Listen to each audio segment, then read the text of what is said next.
Okay, today we're going to talk about something that I know sounds kind of boring, paperwork. But I promise you, we're about to unpack how the meticulous organization of documents is actually one of the most powerful and seriously overlooked tools we have for keeping patients safe.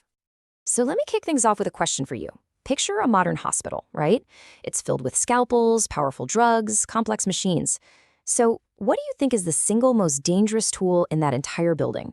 Is it a faulty surgical robot? A miscalibrated scanner? Nope. It's an outdated document. Yeah, you heard that right. A treatment protocol with old information, a procedure that hasn't been updated. That piece of paper can be just as lethal as any piece of hardware. It can lead to the wrong drug, the wrong dose, a critical missed step. And that is the core problem we are tackling today. So how do you fight back against that kind of danger? Well, you build a system. You build a fortress of information designed to make sure that every single person, from the most senior surgeon to the brand new nurse, is working from the exact same playbook. This is what we call a single source of truth. And this fortress has a name, a document management system, or DMS for short. The best way to think about it is like the master blueprints for a massive skyscraper. I mean, you can't have the electricians working from version 2 of the plans while the plumbing team is on version 5, right? It would be total chaos. A DMS makes sure everyone has the latest approved version of every critical document, period. And look, this is so much more than just taking boxes for an audit. These documents are the absolute bedrock of a quality program. They are the written down instructions for everything. They make sure that incredibly complex tasks get done consistently and correctly every single time. It's the framework for the entire operation. And the whole system is built on a really clear hierarchy, kind of like a pyramid. At the very top, you've got the quality manual. That's the big picture vision. That then flows down into policies and procedures, which are basically the rules of the game. Then, you get more granular with work instructions, the super detailed step-by-step how-to guides. And finally, at the base, you have records and forms, which are the proof that the work was actually done and done right. This structure is so critical because it connects that high-level strategy directly to what's happening on the ground. Now, I know what you're probably thinking. Building one of these systems sounds like a monumental task, right? Like starting with a completely blank page. But it really doesn't have to be a nightmare. There are some core principles that make it way more manageable and effective. So here are the golden rules. First off, trust your own people. Your in-house experts know what's up. Second, don't be afraid to borrow. See what other departments in your hospital are doing. Chances are they've already figured some of this out. And definitely don't reinvent the wheel. Ask colleagues from other hospitals if you can adapt their documents. Now, a really crucial point. Link to other documents instead of creating one giant 100-page monster that no one will ever read. And here's a simple but brilliant tip. Use job titles, not people's actual names. That way, when someone leaves, you don't have to update a million files. You know, you can have the fanciest system in the world, whether it's digital or paper, but it's totally useless without the right people running it. The human element is absolutely everything here. You need a clear workflow and people who know exactly what their roles are. And the great news is the workflow is actually super simple. It's a 3-step journey for every important document. Step 1, an expert, the author, creates the draft.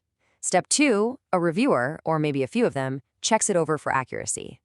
And finally, step 3, an authorizer gives it the final stamp of approval. That's it. Create, check, approve. Simple, but incredibly powerful.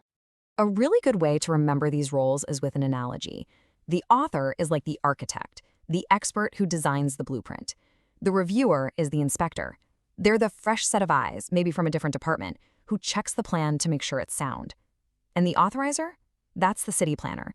They're the one with the ultimate authority, like the program director, who gives the final go-ahead and takes responsibility. Each role is distinct, and you need all 3. Okay, so you've built the system, you've got the team. Job's done, right? Ha, not even close. The biggest challenge by far is maintenance.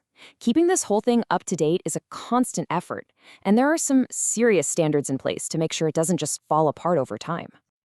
And whether your system is digital or old school paper, each one has its own set of headaches. Digital systems are awesome for tracking things automatically, but a custom-built one that your hospital's main IT department won't support, that's a ticking time bomb.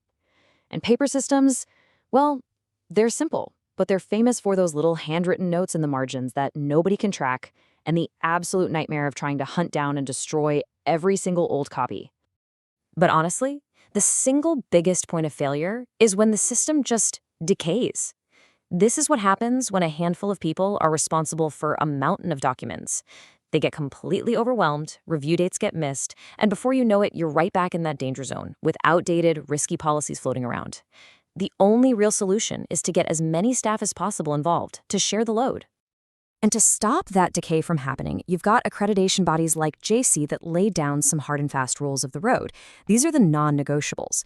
Things like having a standard format for everything, reviewing documents at least every 2 years, a system for tracking every single change, and, this is huge, a foolproof way to get old versions out of circulation. These aren't just suggestions, they're the safety net holding the whole thing together.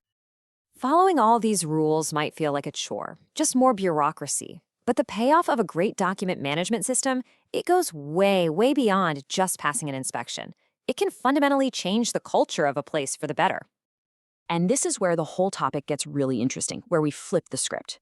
A DMS isn't just a defensive shield against mistakes. It's actually an amazing, proactive tool for education. It's a living library of your team's collective knowledge.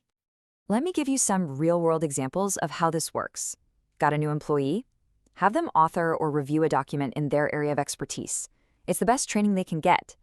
You can break down those departmental silos by having a pharmacist review a nursing protocol, which sparks conversations and shares knowledge. It transforms the boring administrative task of document control into this dynamic collaborative learning process. When it's all said and done, this entire complex system really just boils down to one simple, powerful question that you have to ask over and over again. This right here is the mission statement. Every process, every rule, every piece of software is all designed to answer this one thing. How do I get the latest version to the people who need it? So the next time you think about hospital safety, I want you to look past all the shiny machines and the high-tech gadgets and think about the invisible systems, like a DMS, that are working tirelessly in the background. It really makes you wonder, doesn't it? What other meticulously designed, invisible systems are out there, quietly protecting you every single day? Thanks for joining me.